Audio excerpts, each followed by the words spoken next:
لو تناهيتم إلى سر الحياة وصنعتم كائنا حيا نرى لم نزد إلا يقينا بالإله لم نزد إلا يقينا بالله. ہمارے استاذ نے ایک واقعہ سنایا تھا ہمیں، کتابوں میں یہ واقعہ لکھا ہے کہ ایک طالب علم تھا، پرانے وقتوں کی بات ہے، رات کو مسجد میں چراغ لے کے مطالعہ کر رہا تھا. پہلے زمانے میں لائٹ وائٹ تو نہیں ہوتی تھی، گاڑیوں کے سفر نہیں تھے، اونٹوں کے سفر تھے، تو مسافر لوگ بعض دفعہ آ کے مسجدوں میں ٹھہرتے تھے. تو اس نے دیکھا کہ ایک جوان لڑکی ہے، پردے میں ہے لیکن خوبصورت جوان لڑکی، وہ آئی اور اس سے کہنے لگی کہ میں راستہ بھٹک گئی ہوں، مجھے ایک رات مسجد میں گزارنے دے دو. باقی یعنی صحیح تھی، وہ اسی طرح ہوا تو کہیں بھٹک گئی تھی.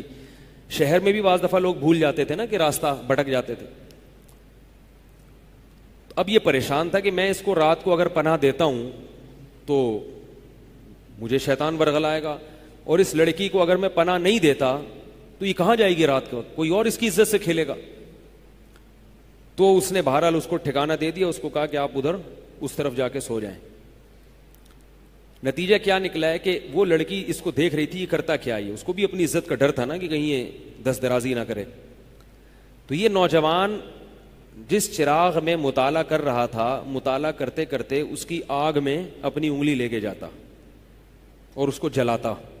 جیسے ہی وہ جلنے لگتی تو اس انگلی کو واپس کھینچ لیتا، ایک دم تپش آگ لگتی نا، واپس کھینچتا. پھر تھوڑی دیر بعد یہ انگلی اس میں لے کے جاتا، پھر واپس کھینچتا. پوری رات یہ کرتا رہا ہے اور اپنی انگلی کو جلاتا رہا ہے. صبح جیسے ہی ہوئی ہے، اس نے فوراً، صبح صادق ہوئی نا فجر کی اذان کا وقت، اس نے فوراً اس لڑکی سے کہا یہاں سے چلی جاؤ، فوراً یہاں سے فوراً چلی جاؤ. اس نے کہا اللہ کی قسم اس وقت تک نہیں جاؤں گی جب تک تم یہ معاجرہ نہیں بتاؤ گی رات تم نے کیا ہے. تو کہنے لگا یہ میرا اور اللہ کا معاملہ ہے، میں تمہیں نہیں بتا سکتا. اس نے پھر اللہ کا واسطہ دے کے کہا، اس نے کہا میں جاؤں گی نہیں یہاں سے جب تک بتاؤ گے نہیں. اس نے کہا شیطان مجھے ورغلا رہا تھا کہ ایک جوان لڑکی ہے، اجنبی ہے، کوئی دیکھنے والا نہیں ہے، کوئی دیکھنے والا نہیں ہے، تو زنا کر لو اس سے، کوئی دیکھنے والا نہیں ہے. شیطان مجھے لے کے جاتا تھا تو میں اپنی انگلی آگ میں جلاتا تھا اپنے نفس کو یہ سمجھانے کے لیے کہ دنیا کی آگ برداشت کر سکتا ہے، جہنم کی بھی برداشت کر لینا، جہنم کی بھی برداشت کر لینا. پھر اور اگر تجھ سے یہ برداشت نہیں ہو رہی تو وہ کیسے برداشت کرے گا.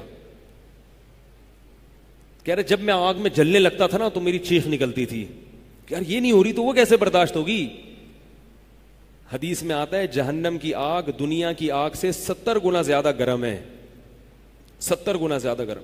جب نبی صلی اللہ علیہ وسلم نے صحابہ کو یہ بات بتائی، ترمذی کی حدیث ہے کہ صحابہ کے سینے سے رونے کی ایسے آوازیں آنے لگیں جیسے ہانڈی کھولتی ہے، ایسا روئے صحابہ.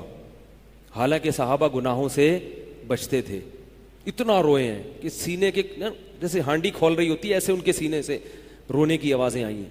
اور عرض کیا واللہ انہا لکافیۃ یا رسول اللہ، یا رسول اللہ یہ دنیا کی آگ بہت تھی عذاب دینے کے لیے، اللہ نے اس کو بھی 70 گنا زیادہ گرم کیا ہے. تو اس نے کہا کہ میرے دل میں گناہ کا خیال آتا تھا، میں کیا کرتا تھا اپنے آپ کو جلاتا تھا جب چیخ نکلنے لگتی. تو اس طرح پوری رات میں نے اپنے نفس کو روکا ہے گناہ سے. تو تقوی کی برکات ہوتی ہیں. اس لڑکی نے کہا، اب گھر میں جا کے اپنے والد سے کہا کہ میں اگر نکاح کروں گی تو صرف کس سے کروں گی، اس نوجوان سے، عفیف اور پاک دامن ہے. تو کتابوں میں لکھا ہے کہ اس کے باپ نے اس کا نکاح دیکھو حرام سے بچایا، اللہ نے حلال طریقہ رکھ دیا. تو جو بھی زنا سے بچتا ہے نا، یاد رکھو جیسے زنا کرنے کا عذاب بہت سخت ہے، ایسے ہی کسی کو زنا کا موقع ملے اور وہ بچ نکلے اس کا ثواب بھی بہت زیادہ ہے. تاریخ میں جن ہستیوں کو بھی زنا کا موقع ملا اور انہیں نے موقع ملنے کے باوجود زنا نہیں کیا، ان کو اللہ نے دنیا میں بھی بہت نوازا ہے. ہوا و حرص والا دل بدل دے، میرا غفلت میں ڈوبا دل بدل دے.